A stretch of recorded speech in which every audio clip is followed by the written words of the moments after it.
Alright, so, welcome. This is a companion video to my post on how to make a period or a medieval style liner instead of using blue foam and all of that.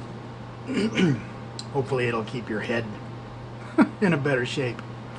Knightonabike.com, that's where the post that's descriptive will be. There'll be pictures there too, but this is kind of just to show that the general process, because if you're like me, a lot of times the video helps. So anyway, so period liner, if you read the post, you'll find out why you would want to do this. But so the first thing that you need to do is to have a pattern.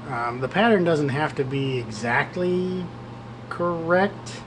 As you can see, well, this is about 13 inches across, and this is about 13 inches deep. The biggest thing that you want, if you see this point, you see the point in the back and the point in the front, and this shape, that's really what you need. This pattern actually will do a lot of different helmets. So anyway, so make yourself a paper pattern. Like I said, this is crude for a reason. It doesn't have to be precise. These are really consumable items. They'll last a few years, but you will eventually replace them. So the actual material that you want to cut out shapes. The first thing that you would want to do would be a linen top and bottom. So pretty simple, right? You'll, pattern, cut it out, trace it out. You want two of these. This is 100% linen. That's really what you want. Check out the post. It describes why. And essentially what you're going to do is we're going to make a sandwich. So we got our linen, and then we cut out two different kinds of wool. The first kind of wool here is 100% wool batting. And basically it's completely wool. It's not a wool, it's not a blend, it's 100% wool. It's been kind of pressed, as opposed to a completely as opposed to a bunch of fibers. They've basically been pressed, and you can get this at quilting stores or online. Don't use synthetic fabrics. Again, read the article on knightonabike.com to tell you why, but essentially it's fibrous, but it's just put together in a sheet. So I'll take two pieces. It's about a 1/4 inch each piece. Is about about a 1/4 inch. So anyway, cut out several of these, a bunch of these, and then you start to make a sandwich, right? So we got our bread. We'll put some meat on there, and then you'll also you don't necessarily need this, but I always use two different kinds of wool, and this is kind of a cloth wool, weight wool. I bought a whole bunch of this at a garage sale for almost nothing. And what I'll do is I'll make sandwiches, I'll make layers out of it, right? So this open weave or open press will compress very quickly. So what I tend to do is I'll just make another layer here, and that stiffens up like a baffle almost. So, and then I'll make another layer. Now remember, this is, and I'll show you a finished one here in a bit. Remember, this is one side. You need two of these for the whole liner. Alright, so we're doing that, and we'll put some more lettuce on our sandwich. You can see the process, pretty crude. And since we're making a sandwich, we'll put some condiments on it.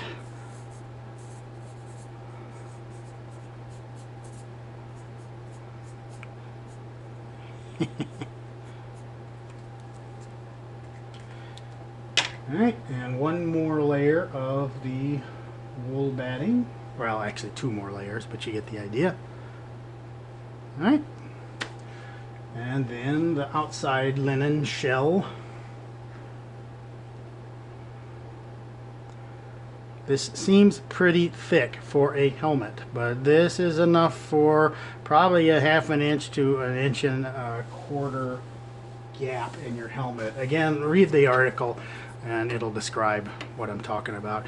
And if you notice, it's about, yeah, I don't know if you can see this, but it's about 2 inches thick. And that's pretty good. It seems like it would be really over thick, but you want it to be a little too thick to begin with, because when you sweat in this, it's gonna compress down a little bit. The first time you wear it, it should feel a little bit uncomfortable, a little bit too tight. After you sweat in it once or twice, you're gonna be good to go. So you need to make 2 of these sandwiches, right? And then what you do is, what I do, you can use thread or whatever, but I generally use sinew to sew it together. It's fast, it's quick, lasts forever. Don't really have to worry too much about it. Alright, so we're going to take our sandwich here and we'll just start sewing it together. Grab all the layers. Alright, I'll tie this off. Notice the construction here is really quite crude. It really doesn't need to be anything to write home to mama about, because in theory you're going to make a number of these over time. So, and the construction, if you construct it in this manner, it'll work great. Alright, so then what I do is I just take it and I'll whip stitch the edge like so. And then, as you can see, it's a pretty quick process.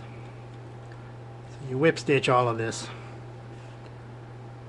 until you get basically a sandwich put together. Okay. So when you're done with that, you'll basically have 2 pieces like this. Here, we'll just do it this way. Now I'm going to show you one that actually has been used quite a bit. It's actually a little bit thinner than this because it's, well, for one thing, this has been used for a couple of years now, but it also is for a helmet that is quite small for me, so I don't actually use it anymore. All my other ones are sewn in, or I'd show you. But so anyway, if you notice, I mean, really, it's this piece, flat piece, right? And when you're all done and you're sewing it, you have 2 of them, and you sew the 2 back to back, right? And then you wind up, you're going to wind up going like this. Now this is after you've sewn the entirety of the edge, right? So you wind up with this kind of a shape, right? So then you wind up essentially with this. Now the top here, as you can see, this has actually come up apart. Just whip stitch it together when you're done. Whip stitch the 2 pieces, and then you wind up with something along this, like this. That's about it. The other thing, again, read the article, goes into a little bit of detail. The other thing that you want to understand is that sometimes when you put this on your head and then you shove the helmet on your head, there will be areas where it doesn't quite match. What the next step that you want to do is wait for a couple of times to use it. Wait until this is kind of settled into your head and it kind of forms itself onto the helmet, and then you want to trim it. So for instance, here's a helmet. It's got a helmet liner in it already, the same kind of thing, but if you notice on the ocular, if you see this area here, it's actually covering up the eye. You really don't want that. Don't try to, again, read the article, don't try to push it back. It's never going to stay there. The actual liner will go where it wants to go in the helmet, and it depends on the shape of your head, depends on the helmet, etc.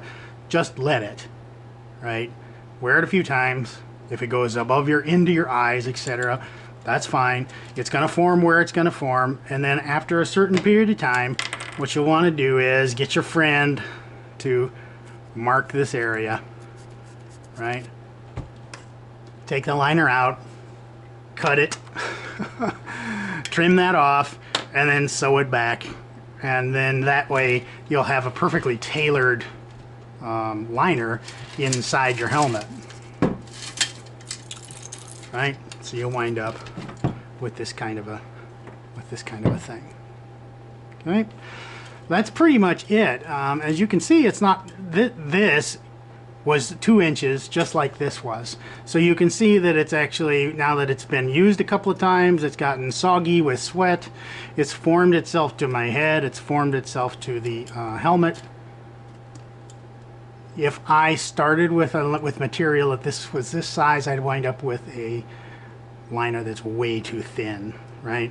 So about 2 inches, whoops, about 2 inches or so to begin with is really what you want. So again, one other thing, try to use natural fibers. If you don't use natural fibers, you're going to cook your brain. It's going to stink a lot more. It won't last nearly as long. Anyway, like I said, nightonabike.com. Go to the blog, read the article. It'll have pictures and more explanations on what to do and how to do it. You don't worry too much about your about it being nice. As you can see, this is kind of ugly. It's all right. I promise. It'll work great.